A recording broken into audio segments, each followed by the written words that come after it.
la femme, ou plutôt le fait d'avoir des enfants, je commence par la femme pour monter. La misva, la loi d'avoir des enfants est un commandement qui incombe à l'homme. C'est l'homme, selon les Écritures, la Torah, qui doit avoir des enfants. Et non la femme. Ça veut dire quoi? Selon les canons spirituels que nous savons, c'est l'homme, justement parce que lorsqu'un enfant n'est pas le don de l'homme, c'est l'homme qui a l'obligation de laisser une descendance pour que son nom reste périn. Ça ne veut pas dire que la femme ne va pas accoucher. Non. Mais c'est de dire que ce n'est que dans le cadre d'un foyer, justement, qu'elle pourrait avoir un enfant et non accoucher un enfant. Parce qu'aujourd'hui, la loi privilégie plutôt beaucoup les femmes parce qu'on s'est rendu compte déjà, dans balance de la justice, c'est une femme. On s'est rendu compte qu'en faisant de cette façon, on attirerait encore plus d'énergie spirituelle venant du côté des femmes pour mieux faire grandir les grégores français européens. Mais là encore, c'est des sujets à débattre que les gens ne pourraient pas comprendre parce qu'ils ne pourraient rien comprendre. La femme veut de nos jours tellement s'émanciper. On en a déjà, non seulement l'homosexualité n'a pas suffi, ou deux couples homosexuels se marient mais adoptent un enfant d'un hétéro, on a laissé. Les lesbiennes qui décident de ne pas être avec les hommes, mais décident d'adopter les enfants des hétéros, on a laissé.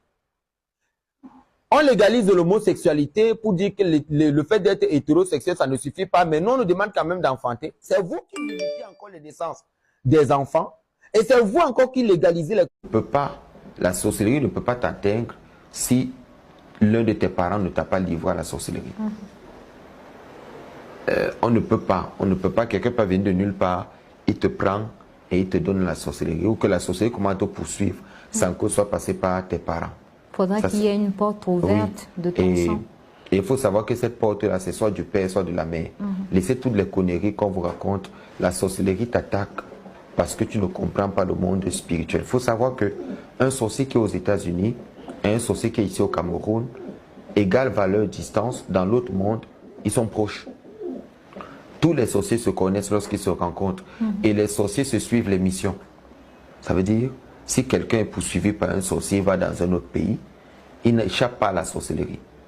Dans l'autre pays où il est, les sorciers qui sont là auront l'information de leurs frères du Cameroun, même si tu es au Liban, et les frères, ils continuent la même mission que les autres ont commencé.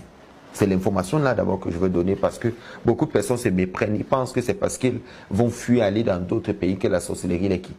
Peut-être vous n'êtes pas collé avec les gens qui pourront vous attaquer sur le plan physique. Mais il faut savoir bien que sur le plan spirituel, que tu sois n'importe où, ce sont des entités éthères. C'est le sang. Alors, tu es suivi partout où tu es.